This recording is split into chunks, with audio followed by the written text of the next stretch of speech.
नमस्कार, मैं संत कुमार। आप देख रहे हैं गोंदिया हलचल न्यूज। आज जो हम विषय लेकर आए हैं वो महाराष्ट्र में हाल ही में हुए विधानसभा चुनाव को लेकर के है। 23 नवंबर को महाराष्ट्र विधानसभा चुनाव का परिणाम जारी हो चुका है। महाराष्ट्र विधानसभा चुनाव के परिणाम में महायुति ने ऐतिहासिक जीत दर्ज की है।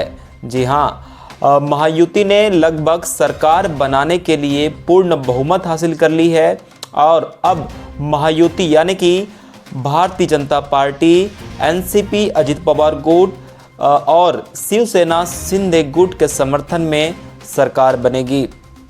अब बता दें कि जिस तरह से विधानसभा चुनाव का परिणाम रहा है वो भारतीय जनता पार्टी के लिए सकारात्मक रहा है।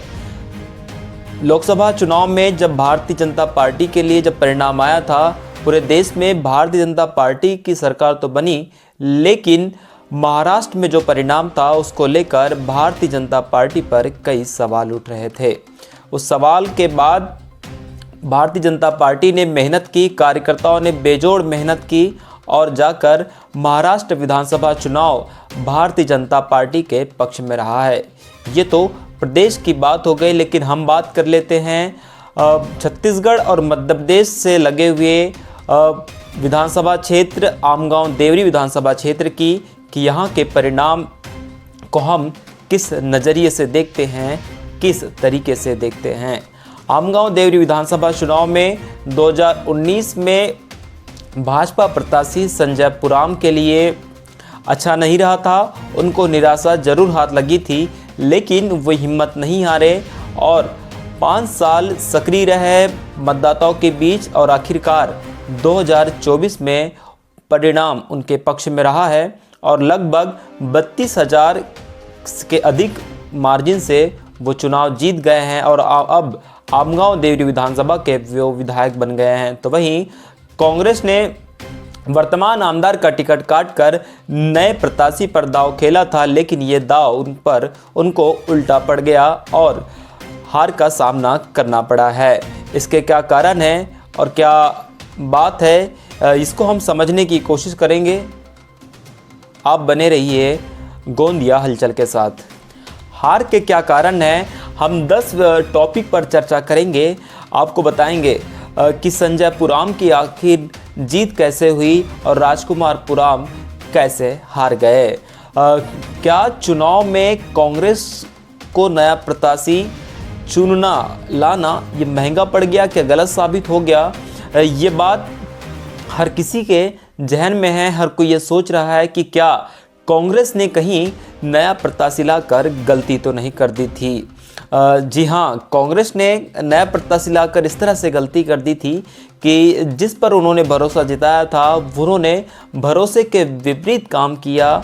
नया प्रत्याशी जो राजकुमार पुराम थे वो लोगों से नहीं मिल पाए। पहले भी लोग उन्हें नहीं जानते थे। जैसा ही सूची में उनका नाम देखे तो उसी दिन राजनीतिक पंडितों ने ये तय कर दिया था कि आज से ही कांग्रेस की आमगांव देवरी विधानसभा में हार हो गई है। परिणाम भी वैसे ही रहा, संजय पुराम की जीत हो गई।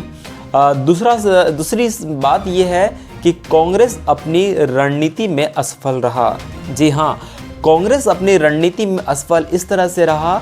सहस्राम कोरोटे के कार्य प्रणाली का सर्वे कराया गया। उनके 5 साल में जो किए गए कार्यों का सर्वे हुआ। क्या जवाब सर्वे करने वालों ने दिया? शायद गलत जवाब, गलत सर्वे हुआ और उसका खामियाजा ये हुआ कि सहस्राम कोरोटे की टिकट काट दी गई और उन्हें ऐसा लगा कि हम जो पूर्व में अधिकारी रहे हैं उन्हें टिकट दे देंगे, एक नया चेहरा होगा तो वर्तमान जो भाजपा प्रत्याशी है उसको टक्कर दे देंगे, लेकिन कांग्रेस इस रणनीति में असफल रहे। तीसरा सवाल जो है, तीसरी जो बात है वो है, कहीं कांग्रेस को गुटबाजी ने तो नहीं निगल गया, क्योंकि जिस तरह से वर्तमान आमदार की टिकट काट दी गई उसके बाद से ही कांग्रेस में गुटबाजी देखी जा रही थी। कुछ लोग तो ये कहते हैं सहस्राम कोरोटे के जो कट्टर समर्थक थे उन्होंने खुलकर काम नहीं किया, मैदान में नहीं आए और कांग्रेस के पक्ष में काम नहीं किया, इसलिए कांग्रेस को हार का सामना करना पड़ा है। चौथी बात तो यह है, क्या राजकुमार पुराम को पार्टी से नहीं मिला कोई सहयोग। कुछ लोग ये भी सवाल उठा रहे हैं, ये भी बात सामने आ रही है कि क्या कांग्रेस प्रत्याशी राजकुमार पुराम को पार्टी की ओर से कोई सहयोग नहीं मिला। यह हम इसलिए कह रहे हैं कि मतदान 20 नवंबर को होनी थी और 20 नवंबर के एक सप्ताह पहले तक यदि हम देखें तो सालिकासा तालुका की बात कर ले, आमगांव तालुका की बात कर ले, देवरी तालुका की बात कर ले, इन तीनों तालुका में लोगों के घरों तक, गांव-गांव तक ना झंडे लगे थे, ना पोस्टर लगे थे। जब मतदान होना था उसके करीब लोगों को झंडे मिले। बाकी और भी चीज़ें हैं कि व्यवस्था पूरी तरीके से वो नहीं कर पाए थे। तो कुछ लोग ये कह रहे हैं कि पार्टी के तरफ से उन्हें कोई सहयोग नहीं मिला। कोई बड़े नेता भी आमगांव देवरी में प्रचार प्रसार करते नजर नहीं आए। पांचवा सवाल जो है, राजकुमार पुराम के पास नहीं दिखी संसाधन, मतलब कोई संसाधन नहीं दिखे। जिस तरह से चुनाव में जोर शोर से खर्चे होते हैं, गाड़ियाँ चलती है, पूरा मैनेजमेंट होता है, झंडे लगते हैं, बैनर पोस्टर बढ़ते हैं, इस तरह की व्यवस्था है राजकुमार पुराम के पास नहीं दिखी। तो संसाधनों की कमी के कारण भी हार का जो कारण है वो बताया जा रहा है। छठवां जो कारण है, कार्यकर्ताओं के साथ तालमेल नहीं बना पाए राजकुमार पुराम। कुछ राजनीतिज्ञ ये कहते हैं कि राजकुमार पुराम जो है कार्यकर्ताओं को जानते नहीं थे। यहाँ तक कि कुछ कार्यकर्ता ऐसे थे जो राजकुमार पुराम को भी नहीं जानते थे। तो उनकी तो दूर की बात है, कुछ नए कार्यकर्ता जो होते हैं ग्रामीण स्तर पर, बूथ स्तर पर, उनसे तालमेल नहीं बना पाए। रणनीति बनाने का उनको समय नहीं मिला और हर लोग तक, हर कार्यकर्ता तक वो नहीं पहुंच पाए। इसलिए तालमेल नहीं होने के कारण भी कांग्रेस को हार का सामना करना पड़ा। प्रत्याशी को मतदाता देखे तक नहीं थे, ये सातवीं बात हम कह रहे हैं। सातवीं लाइन में ये सवाल ये उठ रहा है कि कुछ कार्यकर्ता थे, कुछ मतदाता थे, वो ये कह रहे थे, वो कहते दिख रहे थे, जब हम मतदाताओं के बीच पहुँचे तो कहते दिख रहे थे कि हम प्रत्याशी को देखे नहीं हैं, जानते नहीं हैं, उनसे मुलाकात नहीं हुई है। तो कहीं इस तरह से भी कारण, सही बात है, कोई भी मतदाता हो वो जब तक कोई प्रत्याशी को नहीं देखेंगे तो वोट कैसे कर देंगे।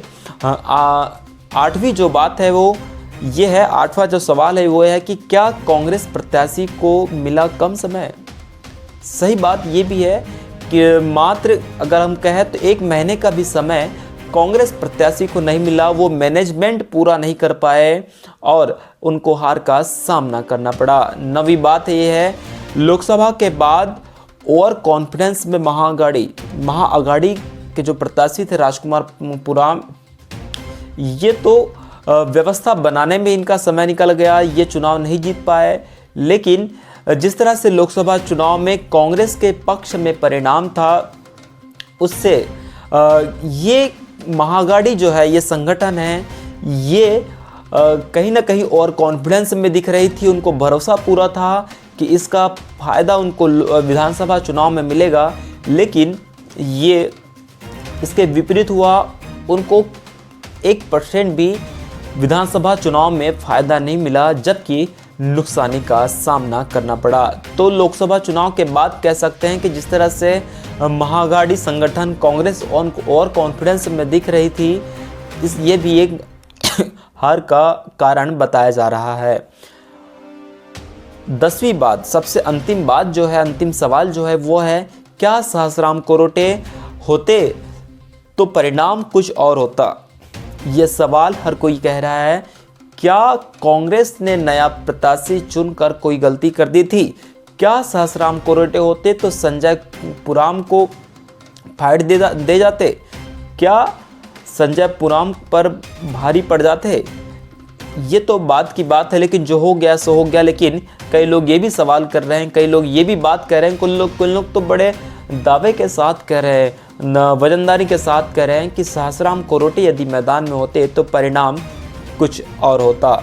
ये हमारे 10 पॉइंट में 10 सवाल थे, 10 बात थी कि इस 10 सवाल के साथ, 10 लाइन के साथ, 10 पॉइंट के साथ हमने आपको समझाने का प्रयास किया कि कांग्रेस के हारने के क्या कारण थे। तो ये 10 वजह थी कि कांग्रेस को आमगांव देवरी विधानसभा में हार का सामना करना पड़ा। अगले वीडियो में हम बताएंगे कि भाजपा प्रत्याशी संजय पुराम के जीत के क्या मायने हैं, क्या कारण है और कौन सी रणनीति के साथ वो काम करेंगे। तब तक के लिए हम विदा चाहेंगे और भी वीडियो आपके पास पहुँचे इसके लिए आप गोंदिया बालाघाट हलचल न्यूज़ को YouTube चैनल पर जाकर सब्सक्राइब करें, वीडियो को लाइक शेयर ज़रूर करें। धन्यवाद।